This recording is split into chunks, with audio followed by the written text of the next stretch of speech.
You could have taken it tonight, Bob.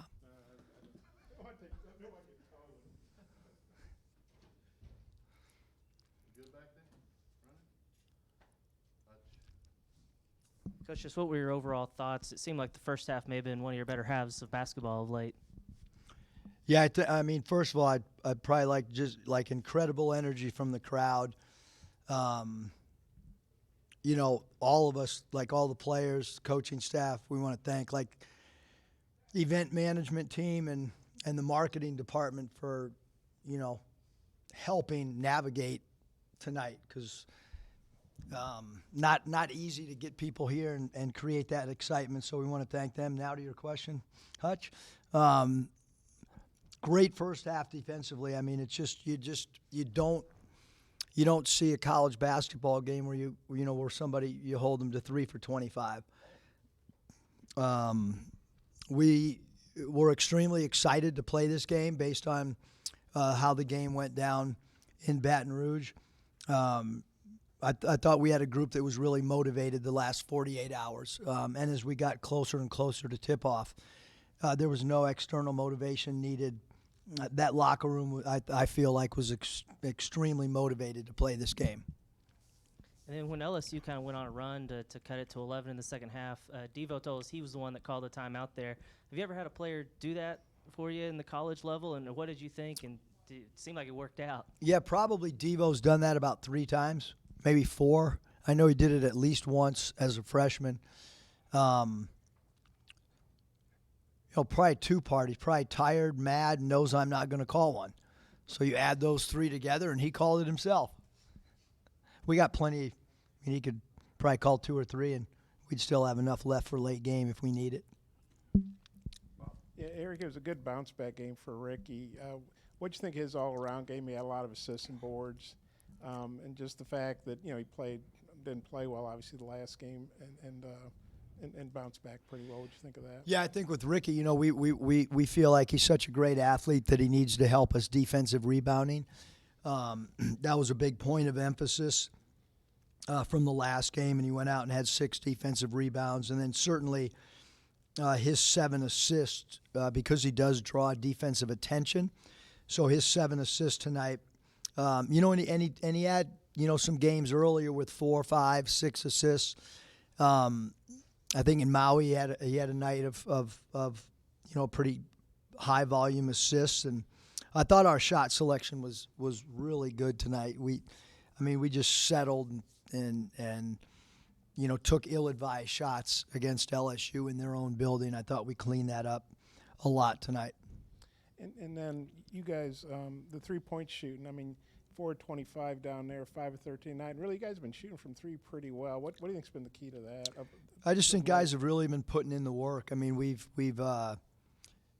talked about the importance of getting in the gym outside of practice and getting reps in, and I think tonight I thought it helped us from the foul line. I certainly thought in the last week and a half it's helped us from 3-point line as well.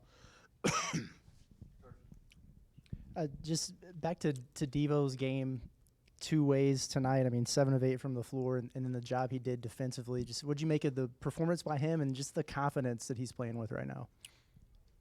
He's playing fabulous. I mean, he really is.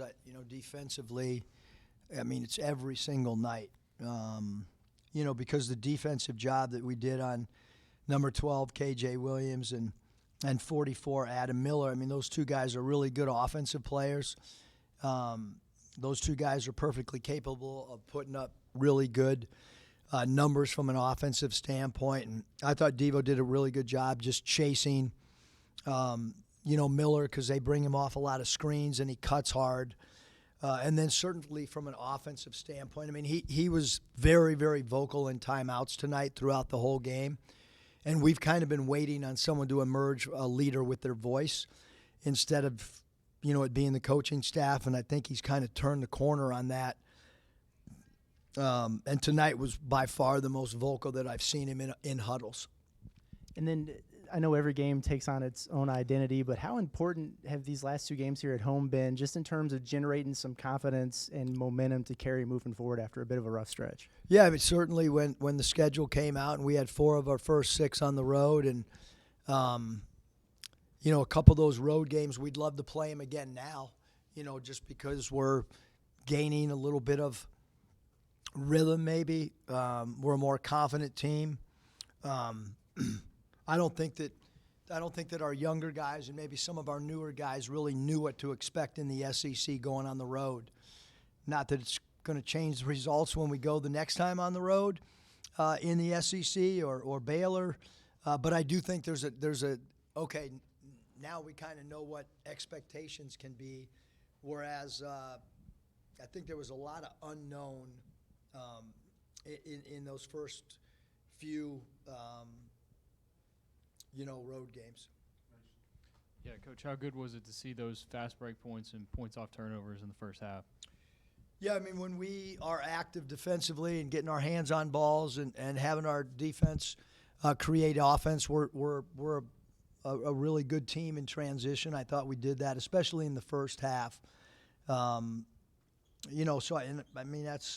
when your defense holds somebody to 14 points and 12% from the field, that allows you to get out and play before a defense gets set.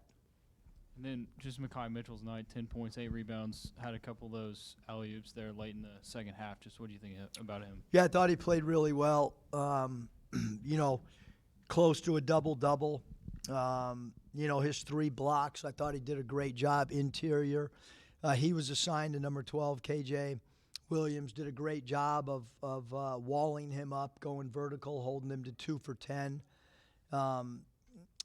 We need, Mekhi to play really well, and he did that tonight for us. Eric, you've been with Devo his entire college career. Is he having one of his best stretches, do you think, since you've been coaching him?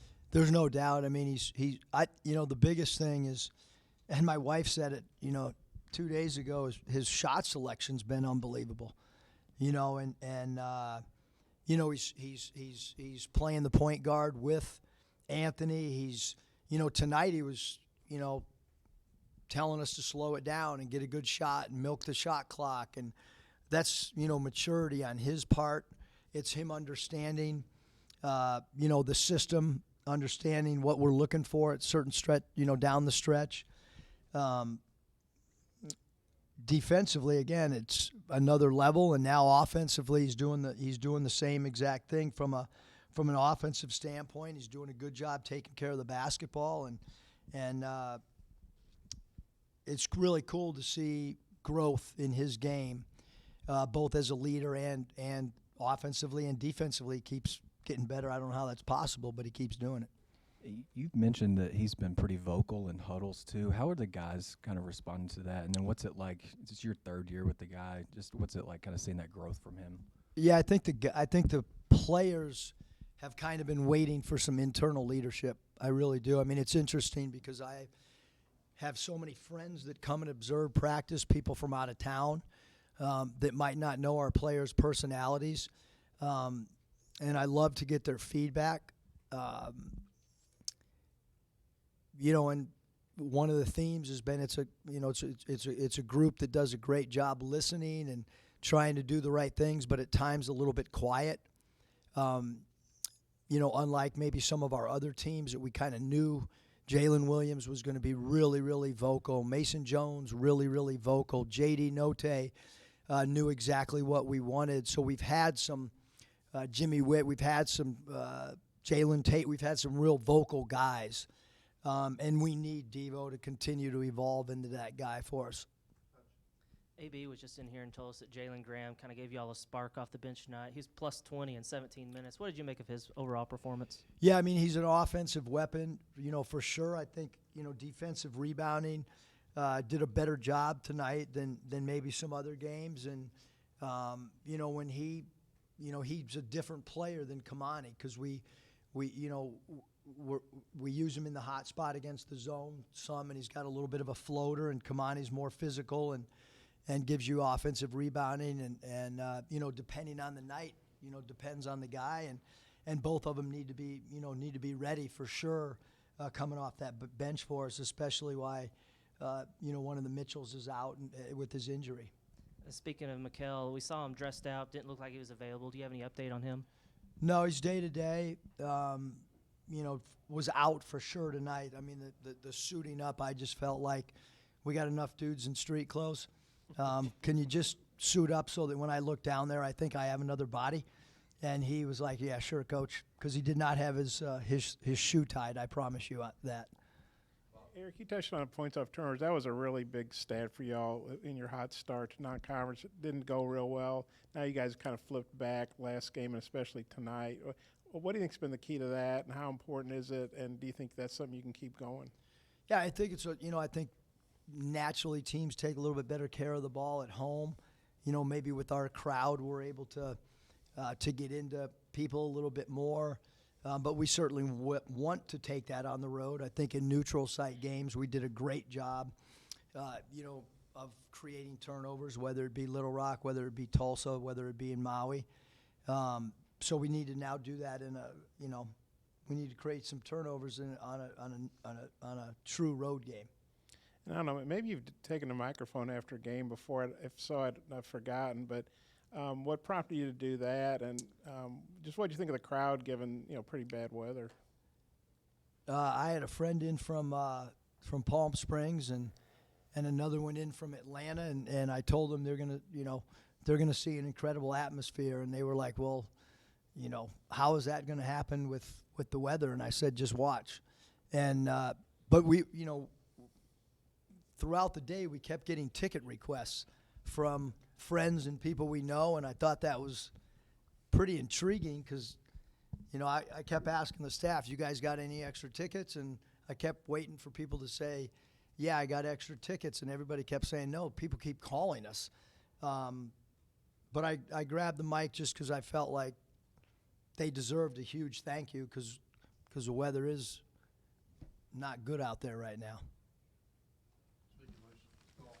Yep, let's go home. Drive safe. Bob, drive safe.